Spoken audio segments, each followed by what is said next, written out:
So at this point, I've taken my Fast Tracks HON3 turnout template, and I've magnified it by 199% to get the correct gauge for my ON30 ON48 dual gauge. This is a right diverging turnout with the narrow gauge to the left side as you look at the turnout from the points.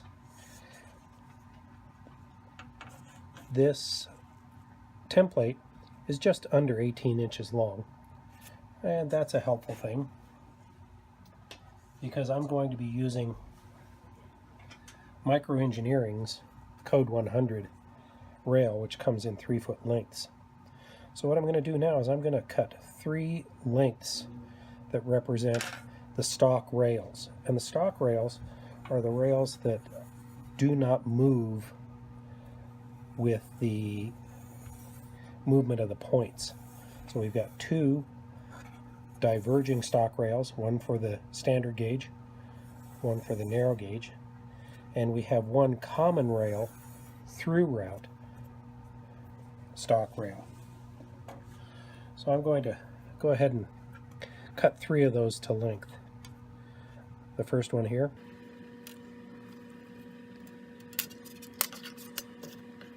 and the remainder of that rail is close enough. I do think that I'll snip it off though. Save these little pieces. You may be using those for wing rails later. So there's 2 and my 3rd rail. In the next video, we're going to cut some more pieces of rail that are going to be the point rails. The thing that I want to draw your attention to on the template is this section right here. And if you look very closely, you can see that my template from Fast Tracks has the base of this stock rail removed for a section. And on the point rail, the base is removed and some of the rail head is removed to create a tinier point, narrower point. And those two will fit in with each other, and you can see that here. So our task is going to be to cut the stock rail base away. And here's where you're going to want to have a marker handy and a ruler. So what I want to do first is I want to mark the section of the rail where we need to remove the web. So bringing this through route here, I'm going to mark the rail from where the notch point begins through the point where the template has no more of the web removed. So I marked it on the base, but I'm also going to mark it on the side which the rail is removed from.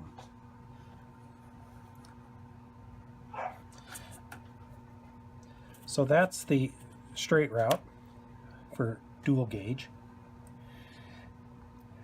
Here on the diverging route for the standard gauge, it goes from about here to about here. And you want to be careful to now mark the correct side of the rail. So again, placing the rail base down, I see that the notch needs to be on the inside. So I'll mark the inside of that rail. So that's the section where I have to remove the web base. We need the same thing for the narrow gauge diverging stock rail. So I'll go ahead and mark the bottom through the point where the web no longer needs to be removed.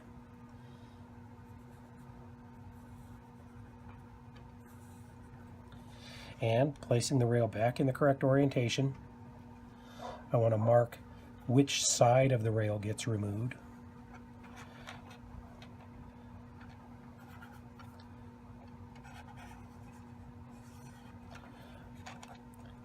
So there are the 3 stock rails that we're going to now create a notch in.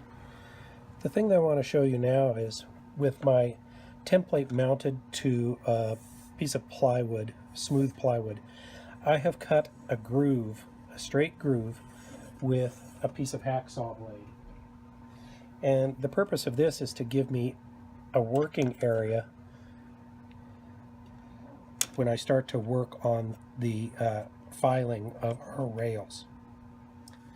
Next thing I want to do is I want to just create a couple of marks here that tell me how long this web has to be cut off the base of the base has to be cut off of the rail.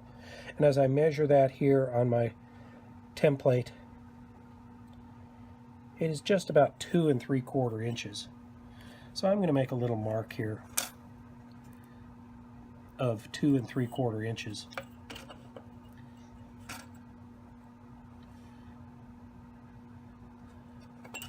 So now, when I lay my rail into this groove, I can start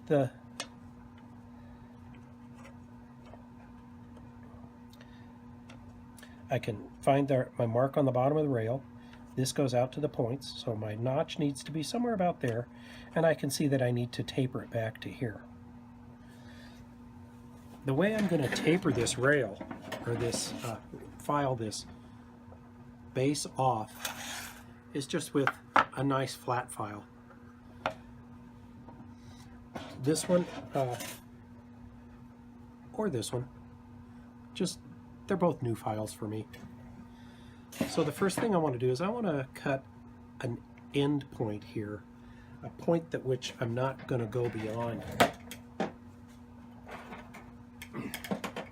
I found the best way to get that nice sharp delineation is to use one of these needle files, and this one has a triangle profile. When you look at it on end, it has 3 sides, and all of the sides are sharp. So what I can do is I can just I'm going to make sure that this edge is perpendicular to the web base, and I'm just going to do a nice draw. And I'm going to draw down through the base of the rail, and I've got a little bit of the head of the rail. I don't want to go deep enough that I get into the web of the rail, the vertical portion of the rail. So now with that there, I'm going to take the triangle file and I'm going to tilt it slightly, and I'm going to start to remove material until I get a flat portion.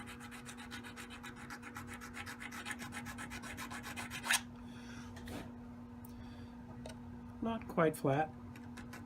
We're getting there. As I look at this now, the base of the rail is almost to the web. The head, not quite. I think I'm going to leave a little bit of fine-tuning room there and not go clear to the web of the rail. But both the base and the notch and the head have a notch in them. Now I'm going to take my flat file and I'm going to begin to gently remove material.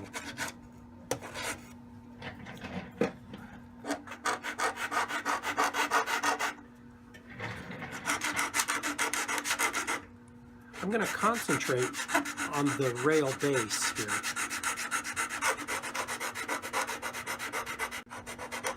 So I'm going to keep doing that.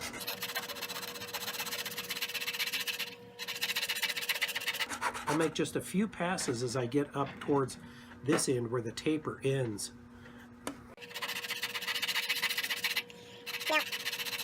Fast Tracks has a beautiful tool for doing this. I don't know that it's going to give us the dimensions we need in O scale for this O scale turnout, but I'm satisfied with doing it this way.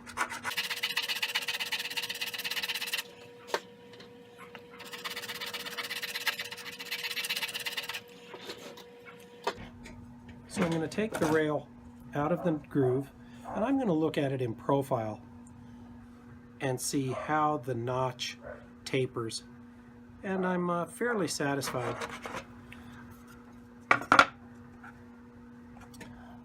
I've got a square needle file here. I'm going to come back and I'm going to just put a nice square 90-degree dressing on that notch at the point edge. I have a flat jeweler's file. I'm going to come back and just do a little touch up on the web. I don't want to get into the rail head at this point.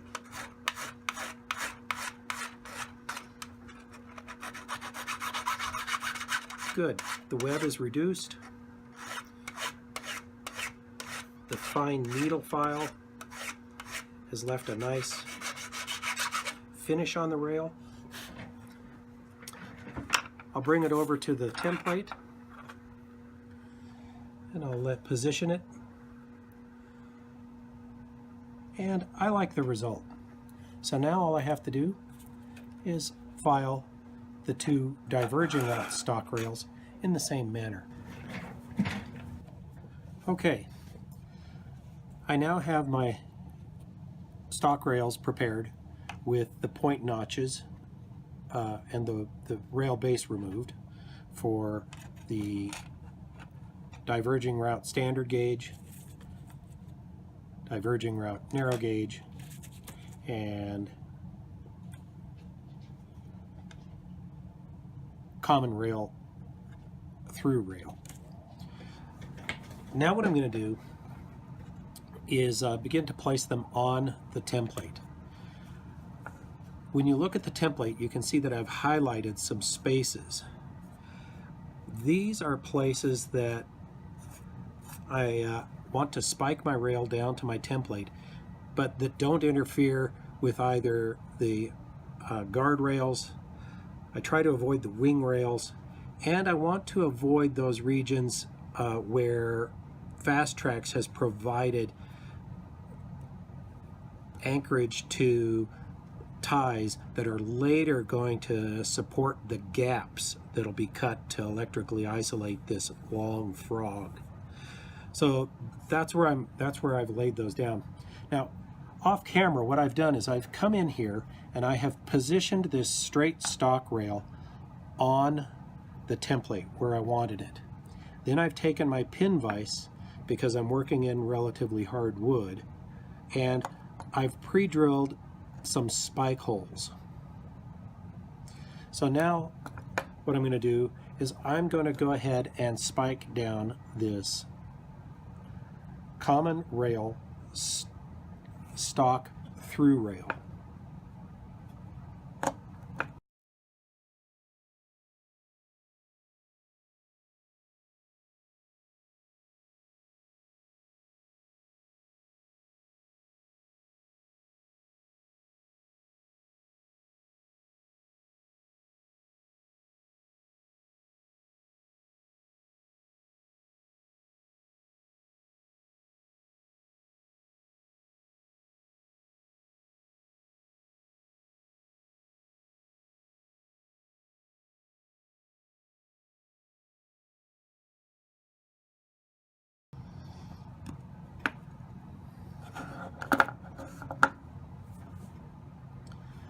Okay, with the rail spiked down, I now want to check it for straightness, and I can do this a couple ways. I can lay my straight edge against it and see how I've done. Or another way is I can sight down the length of the rail by looking at it lengthwise. It's at this point that I can make minor corrections if necessary, and I can see there's a little inward bend in the gauge right here. So I'll give it just a little push. That corrected it nicely. I'm satisfied with the straightness of this rail. If it's not exactly aligned on the template, I'm not worried at this point, because we're going to use this as a reference rail for many things. So using the straight route stock rail as my anchor point, my baseline for everything. I'm now going to take my standard gauge diverging route stock rail, and off camera I have made sure that it has a bend that corresponds to the angle right here in the region of the point where the rail base has been removed. Then I've done my best to approximate this curve through this portion of the rail up through about the frog, and then it's straight from here on out. And again, now the only place I have to worry about gauge right now is here at the common section beyond the points. So I've set my dial caliper to my 1-inch gauge, and I have positioned the rail and pre-drilled my spike holes. I'll go ahead and put those in now.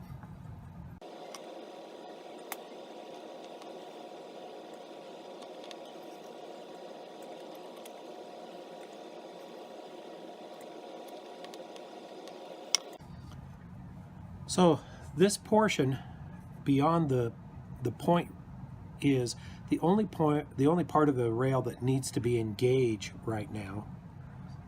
And so I've done that. The next thing you'll want to do is you'll want to make sure that your notch points in the stock rails are roughly aligned with the points of the point rails. That one needed to come in a little bit, and this one needs to come in just a little bit.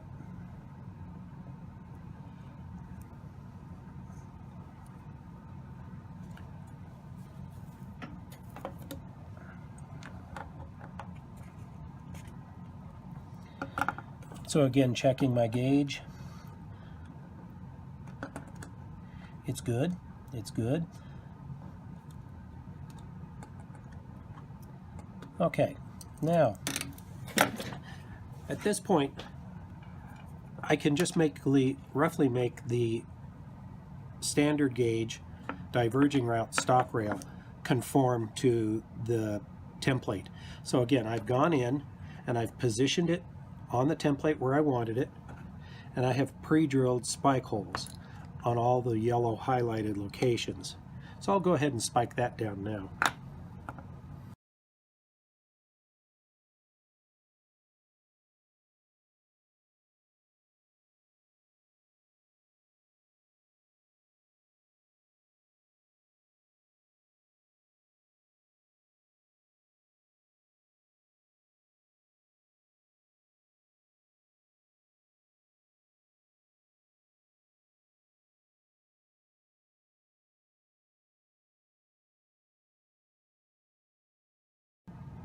Okay, we now have the diverging route standard gauge stock rail spiked down, and I want to just make a final inspection.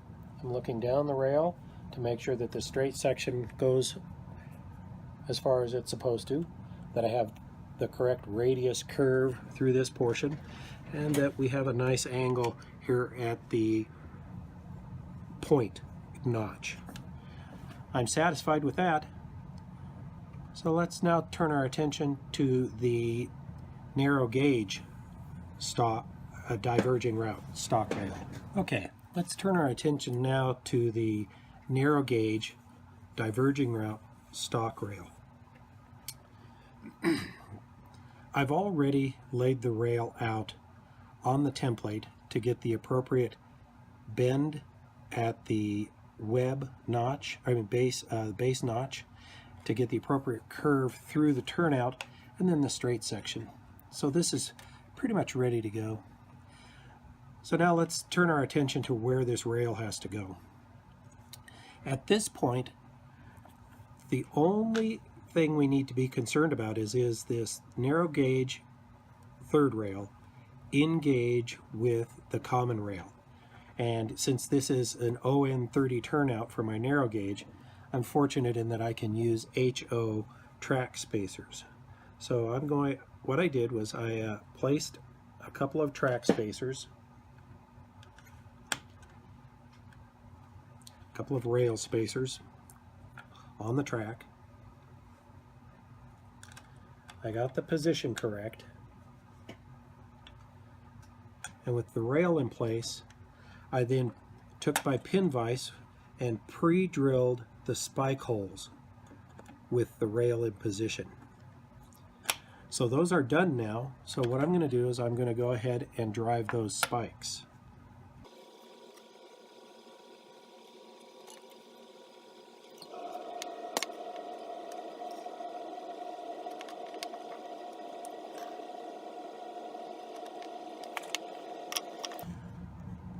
Okay, I now have this section of 3-rail track with the narrow gauge diverging route stock rail in position.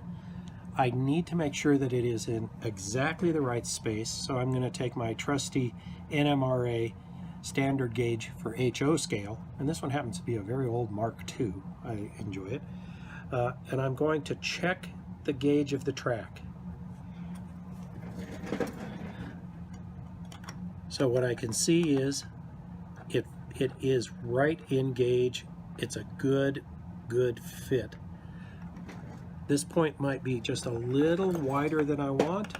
I'm going to give it a little bit of an adjustment here with a little push, recheck the gauge, and it's great. Why is that so important? Well, when we start to get out to this point of positioning the narrow gauge diverging route stock rail, we don't have an opposite common rail yet to measure its gauge from. So we're going to have to measure the gauge off of this standard gauge diverging route stock rail. So again, now I'm going to have to make some measurements of my diverging route stock rail for standard gauge to make sure it's exactly where I want it. So again, my gauge for ON48, my standard gauge, 1 inch, I'm going to put that on my dial caliper and I'm going to check my ON48 rail position, and it is spot on. So now what I'm going to do, I'm going to measure this distance between the standard gauge diverging route stock rail and the narrow gauge diverging route stock rail, and I'm going to use that as my standard for the remainder of the length of this narrow gauge diverging route stock rail. So I'll put my dial caliper in that space. I'll get a measurement. It looks like it's 0.306 thousandths of an inch. Checking here, that's the same measurement. So I'll go ahead and clamp that down at 3.06. Now, if you're using a different size rail than I am, this inter-rail space may be different. So now what I'm going to do is I'm going to come out to my first spiked position on the standard gauge diverging route stock rail, and I'm going to hold my narrow gauge in position. That's when I again took my pin vise, I drilled pilot holes for the spikes, I came out to my next position, I measured it, I drilled pilot holes for the spikes, again here, here, here. So it was just a matter of drilling, keeping the rail in position, going on either side of the rail base as close as I could, and drilling a pilot hole. I've done the same here, here, and here. So now I'll go ahead and spike down my narrow gauge diverging route stock rail.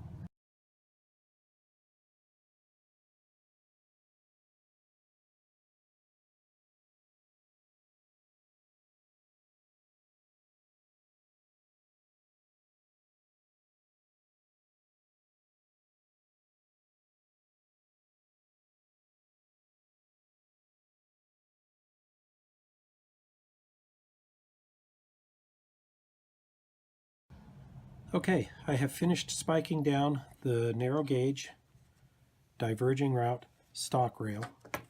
I want to make sure that it remained in gauge with the standard gauge diverging route stock rail, which is my reference point for the diverging route right now. Remember that my caliper was set to 0.3 306 thousandths, or excuse me, 306 thousandths. So I'm now going to come along and I'm going to check the gauge throughout the entire radius of this curve.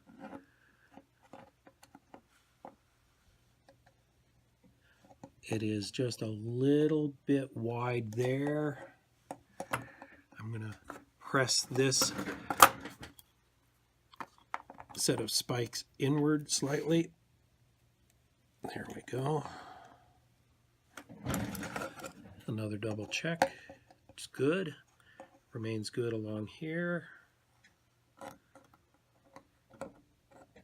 Here. Okay, I'm satisfied now that my through route, common rail, stock rail is straight. This becomes the baseline upon which everything else is going to be measured. The next thing I did was place my standard gauge diverging route stock rail in gauge out here beyond the points. I then had it follow the template for the correct curvature and diverging number through the route. Then I came back and did my narrow gauge diverging route stock rail. I first made sure that it was in gauge using my HO NMRA gauge, made sure it was in gauge. I can then take the distance between the narrow gauge and the standard gauge as my next standard and lay the third rail along its entire route. We've now completed the stock rails for this ON30, ON48 dual gauge turnout. I hope you'll join me next when we place the point rails.